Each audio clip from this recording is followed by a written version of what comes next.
안녕하세요. 블랙벨입니다. 오늘은 슬픈 이야기를 준비해 보았습니다. 저와 함께 들어가 보실까요? 엄마, 시장 갔다 올 테니 밥 꼭 챙겨 먹고 학교 가거라. 난 장사를 하러 가시는 어머니의 모습을 보고 잠을 자는 척 했다. 이 지겨운 가난. 항상 난 이 가난을 증오했다. 그리고 언젠가는 벗어나고 말리라는 다짐을 굳히곤 했다. 내가 학교 가는 길 시장 저 귀퉁이에서 나무를 팔고 계시는 어머니의 모습이 보인다. 난 어머니가 나를 발견할까봐 얼른 도망친다. 우리 부모님은 막노동을 하셨다고 한다. 일하는 도중 철근에 깔리신 어머니를 구하시려다가 아버지는 사망하셨고 어머니는 한쪽 다리를 잃으셨다고 한다. 일을 가시지 못하는 어머니는 나무를 계속 팔곤 하셨다. 난 항상 들판에 절뚝거리시며 나가시는 어머니가 싫었고 밤새 다듬으시는 모습도 싫었다. 더더군다나 시장 한 귀퉁이에서 쪼그리고 앉아 지나가는 사람들에게 구걸 비슷하게 장사를 하는 것도 마음에 들지 않았다. 집에 돌아오니 퉁퉁 부은 다리를 한쪽을 주무르시며 나무를 다듬고 계신다. 나를 보자 어머니는 기쁜 표정으로 3,000원을 주셨다. 난 그 돈을 보자마자 화가 치민다. 난 거지 자식이 아니란 말이야. 이런 돈 필요 없어. 그리고는 밖으로 나와버렸다. 다음날 아침 난 어머니가 시장 간 틈을 타 집에 가서 책가방을 들고 학교에 간다. 학교 길 약수터에서 간단히 세수를 한 다음 물로 배를 채운다. 난 비록 풍요롭게 먹고 입지는 못했지만 공부는 악착같이 했다. 그래서 부잣집 자식놈들보다 공부는 항상 잘했다. 하지만 그 자식들에게는 사는 미움도 만만치 않았다. 그날 4교시가 끝날 무렵 아이들이 갑자기 웅성거린다. 복도를 보니 어머니가 절뚝거리시며 교실로 들어선다. 선생님 드리려고 장사하려고 다듬은 나무를 한 봉다리 들고서 어머니는 내가 어제 들어오지 않자 걱정이 되셔서 학교에 오신 거란다. 선생님과의 면담을 끝내고 어머니가 돌아가시자 아이들이 한마디씩 한다.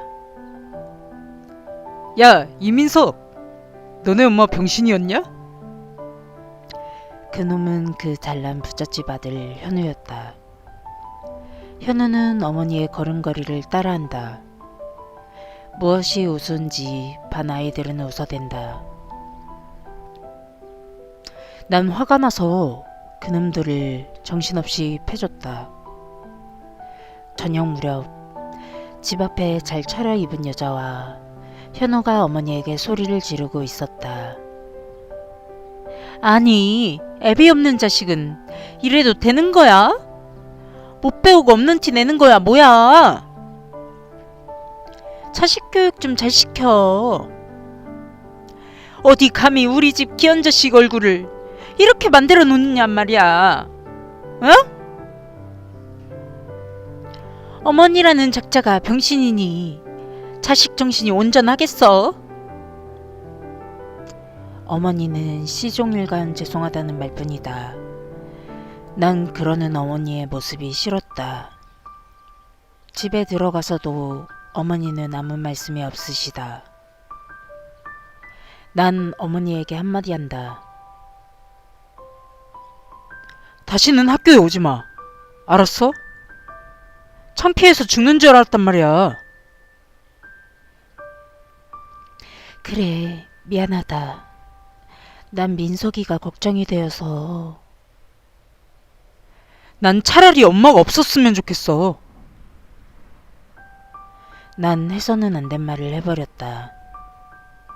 슬픔을 보이시는 어머니를 못 본 척하며 자는 척했다. 난 꼭 성공할 거야. 밤새 이렇게 외쳤다. 다음 날 아침 수업료라며 엄마가 돈을 쥐어주신다. 얼마나 가지고 계셨는지 너무도 꼬깃하고 지저분한 돈이다. 학교에 가니 선생님이 부르신다. 적어도 선생님만은 내 편이셨다. 어머니께 잘 해드리는 말로 나를 위로하신다.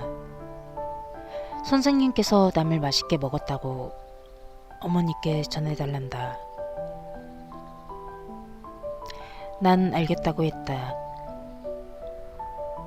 하굣길에 길 모퉁이 배춧가게 쓰레기통에서 배춧잎들을 주워 모으시는 어머니를 본다. 난 모른 척하며 얼른 집에 들어와 버렸다.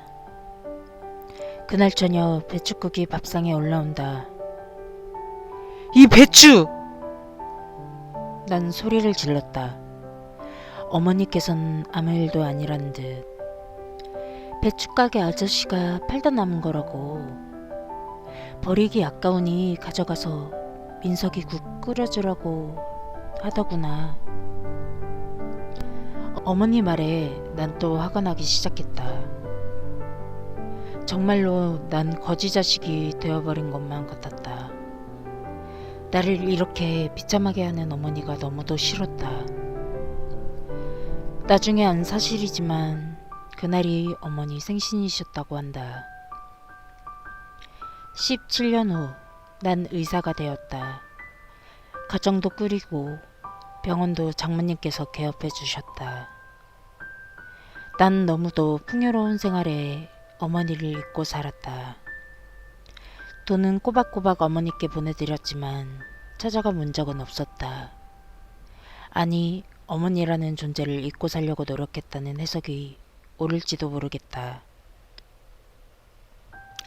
그런데 어느 날 퇴근길에 우리 집 앞 어느 한 노인과 가정부 아주머니가 싸우고 있는 것을 봤다.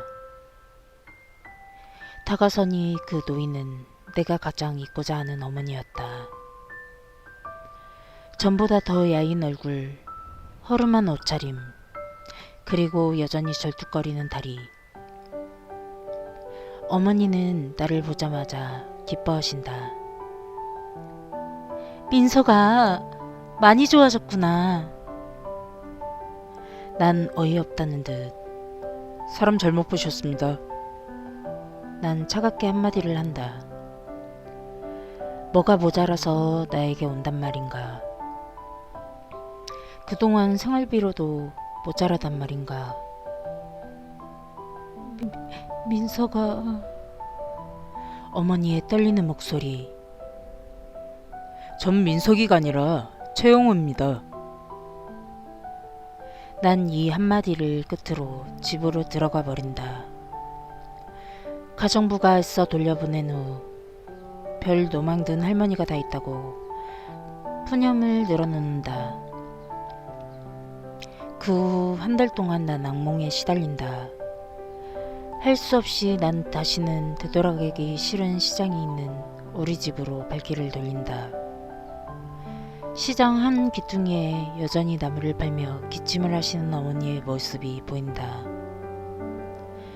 난 가만히 곁에 가서 지켜본다. 나무를 사려는 한 아주머니가 묻는다.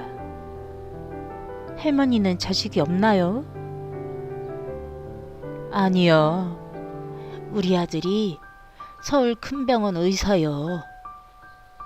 자꾸 나보고 같이 살자고 하는디 내가 싫다였어. 내가 살면 얼마나 산다고 자식 신세를 져. 요즘도 자꾸 올라오라는 거 뿌리치느라 혼났구만. 우리 아들 같은 사람 세상에 둘도 없어. 우리 아들이 효자예요, 효자. 어머니는 자식 자랑에 기분이 좋았는지 나물을 많이도 넣어드린다.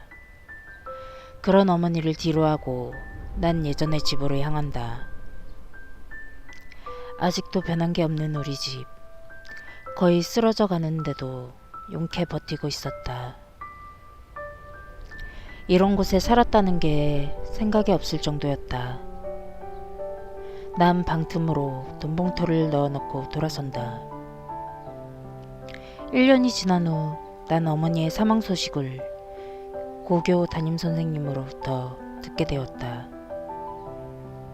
그래도 무슨 이유에서인지 내 발길은 어머니의 집으로 향하게 되었다. 시장에는 어머니의 모습이 정말로 보이질 않았다. 도착한 곳에는 선생님이 혼자 집을 지키고 계셨다. 나를 알아보신 선생님, 아무 말씀도 없으시다. 무거운 침묵. 민서가 내 옆에 와서 잠깐 앉아라. 선생님이 처음으로 하신 말씀이셨다. 선생님께선 낯익은 보따리를 나에게 주신다. 바로 어머니가 가지고 다니시던 나물 보따리였다. 이 보따리에 밤새 다듬은 나물들을 싸서 시장에 팔러가시곤 했다. 풀러보거라. 선생님의 말씀대로 난 보따리를 풀렀다. 돈 아닙니까? 그래, 돈이다. 네 어머니가 너에게 주시는 마지막 선물이다. 그동안 네가 돌아올까 봐서, 그리고 혹시나 네가 성공하지 못하면 다른 사업을 할 수 있도록 모아두신 돈이란다. 너 하나 믿고 무슨 미련인지 이곳을 떠나지 못하고 너를 기다렸다.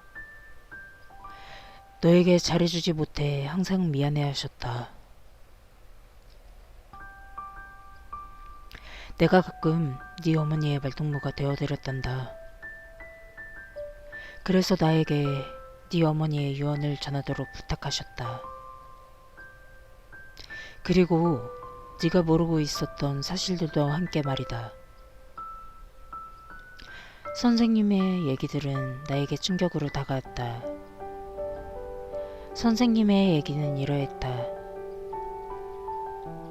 내가 아주 어렸을 적 나를 키워주신 부모님은 퇴근길에 쓰레기통을 뒤지고 있는 나를 발견했다고 한다. 자식이 없던 터라 나를 데리고 가서 키웠다고 한다. 늦게 얻은 자식이라 얼마나 기뻤는지 모른다고 한다. 어린 나를 집에 혼자 둘 수 없어 항상 나를 공사판에 데리고 다니셨다고 한다. 그러던 어느 날 무너지는 철근 밑에 있는 나를 보고 어머니가 뛰어드셨다고 한다. 그리고 아버지도 어머니와 나를 구하기 위해 몸을 던지셨다고 한다. 그 사고로 아버지는 돌아가시고 어머니는 한쪽 다리를 잃으셨다고 한다. 그러니까 난 아버지의 목숨과 어머니의 다리로 살아난 운 좋은 놈이라고 한다. 혼자가 되신 어머니, 다리마저 불편하신 어머니께 주위 사람들은 나를 고아원에 보내라고 하셨단다. 하지만 어머니는 나를 자신의 목숨보다 소중히 여기셨기 때문에 나를 버리시지 않고 키우셨다고 한다. 그 후 어머니는 아버지를 잃기 위해 이곳으로 옮기셔서 나무를 팔며 나를 키워오신 거란다. 내가 대학 다닐 때 암인 걸 아신 어머니는 자신의 몸보다 내 학비를 마련하기 위해 병원에도 가지 않으셨다고 한다. 암 전문의로 명성을 날리는 내가 내 어머니를 암으로 돌아가시게 하다니. 어머니는 마지막으로 나를 한번 보고자 물어물어 서울까지 오셨다고 한다. 그런 어머니에게 난 가슴에 못을 박고 말았다. 자신이 낳은 자식도 아닌데 자신이 목숨보다 소중히 여기셨던 어머니를 버린 나 자신을 용서할 수가 없었다. 하지만 나를 조용히 내려보시는 어머니의 사진이 잔잔한 미소를 보이고 있다. 이런 자식마저도 어머니는 사랑하시나 보다. 내 어머니, 사랑하는 내 어머니. 그 후 난 시간이 날 때마다 가끔씩 이곳을 들른다. 혹시나 어머니가 나무를 파시고 계실 것만 같은 착각의 말이다. 어떠셨나요?